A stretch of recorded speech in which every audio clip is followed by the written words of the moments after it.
Look at this, a fresh 4.5-year low, 3.5-year low of $2.95 a gallon as of today. That is miles away from the all-time high set back in 2022 under former President Biden, above $5 a gallon. And it is lower, although only a little bit lower than at this point last year.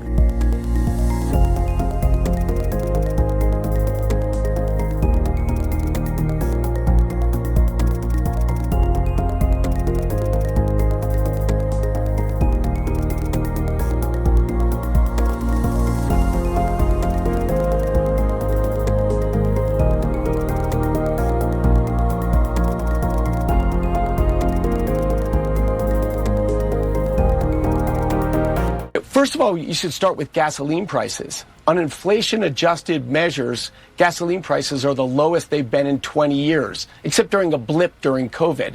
So I think President Trump's policies of pro-energy, energy addition versus energy subtraction of the Biden administration have been immediately effective in gasoline, in diesel, in other fuels. But the electricity sector is a big, complicated machine that for 4 years, the Biden administration shut down coal plants, shut down natural gas plants.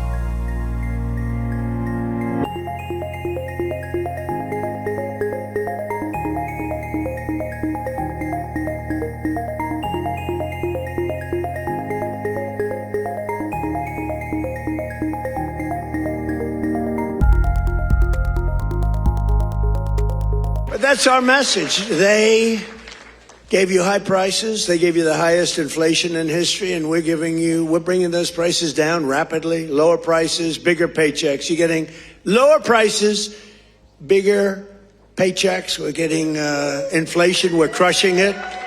And you're getting much higher wages. I mean, the only thing that's really going up big, it's called the stock market and your 401ks. That's going up. But I say it, and I said it the other day, and a lot of people misinterpret it. They say, oh, he doesn't realize prices are high. Prices are coming down very substantially.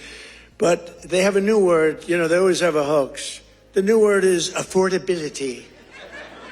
So they look at the camera and they say, this election is all about affordability. Now, they never talk about it. They never talk. Thank you very much. They say I'm not allowed to run. I don't know what the hell that's all about, but that's okay. He said 4 more years. You see the new hat? We have 4 more years. 2028. We have all sorts of hats.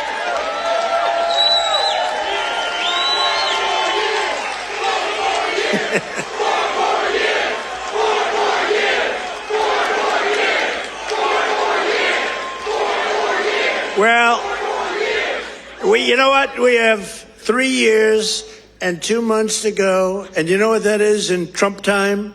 3 years and 2 months is called eternity. We have a long time.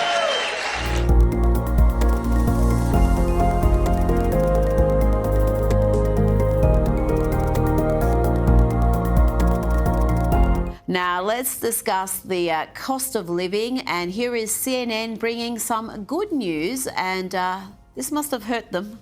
Some states seeing gas prices below $3 for the first time in years. Let's get to CNN's Matt Egan for the good news on this. Yeah, absolutely. It's nice to finally be here with some good news on the cost of living front. So for the first time in 4.5 years, gas prices are averaging $3 a gallon nationally, according to AAA.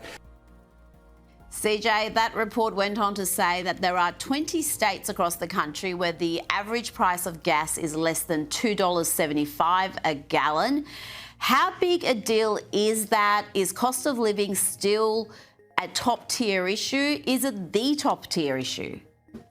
It's definitely a top tier issue here in the States. We're seeing that people don't only want to see and make America great again. They want to see America made affordable again. And President Trump is doing all that he can do to lead on that front. We're not only seeing, of course, gas prices go down, but we also saw this past month the median price of rent go down as well. And so I think these things are incredible, steps in the right direction to ensure that the American dream remains within the grasp of, the American people. And I think that they're welcoming it. And also, too, it goes to show that we don't need socialism to actually right this ship.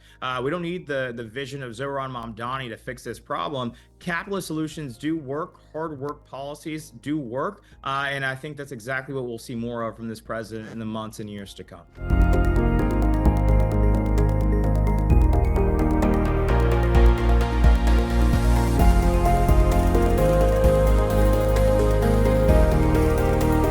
Hey, just on another big policy issue, we obviously have been waiting to see what the effects of the Liberation Day tariffs would be. There's just been some breaking news in the last few hours saying that the trade deficit in the United States has narrowed to its smallest level since mid-2020, down more than 35% over the last year. Now, some people are saying that this is proof that the America First trade agenda is working. Are people feeling this in America? And obviously, there's going to be a much longer lag before local manufacturing starts to take up some of that slack. Is that being taken up by higher prices? Yeah, as is so often the case with a snapshot piece of economic data, you can read a bunch of different things into it. There's some really good news here on its face, which is exports are up about 3% year over year. That's a pretty good jump on U.S. exports. And to your point, we haven't even had the time yet to sort of ramp up domestic manufacturing, take advantage of some of the trade barrier walls that have gone up. So that's good news. Of course, if you want to look at the other side of the equation, I think it's right to ask, okay, why have people been buying less stuff overseas? It's because it's more expensive because of the tariffs? Okay, that's fine. Have they been able to find stuff domestically that they want for a good price as well? That doesn't show up in the trade balance. If I bought a Toyota from Japan, that shows up in the trade balance. If I don't buy a Toyota and I go buy a GM, that doesn't show up in the trade balance. But if I don't buy a Toyota and I don't buy a car, then that's a different story entirely. So a lot of the questions are going to come out in the next couple of months as to what's the real meaning behind this data. Is it because of the tariffs, or is it because the economy is slowing? So again, some really good news here for the Trump team, and some information that makes you sort of say, well, okay, let's wait and see what the next couple of months look like before we jump to too many conclusions. Yeah. Hey, Mick, also wanted to ask about this piece here that was in the New York Times this week. I kind of had a laugh of it. It was a truly delusional piece of the New York Times featuring Kamala Harris being interviewed about her 2028 political intentions and much, much more. And among other things, she called herself a historic figure and boasted that there would be a statue of her on Capitol Hill. Is this part of some sort of effort to maybe get her up again in some capacity in 2028, or are we just pandering on to the great ego of Kamala Harris? I think there's a lot of ego in this. Granted, that she's not the only politician with a tremendous ego. You sort of have to have it to get into the business. But I have no idea what the former vice president is doing. By the way, the statue is real. Anytime you've been in the Senate and then you end up being the vice president, you get a statue. That's just the way I could take you through the building right now, and everybody who checks those two boxes, vice president and in the Senate, gets a statue. So yes, she gets a statue automatically. But this woman's political career is over, so I'm not really sure what the New York Times is doing. I mean, she's probably going to sell more books than she could get votes. What people forget, James, and you remember this, and what I think the New York Times forgot in this piece, Kamala Harris is a terrible campaigner. In 2016, she ran for president of the United States. She ran in the Democrat primary. She had to drop out of the race before the Iowa caucuses. And for folks who don't follow American politics that closely, that's the first race.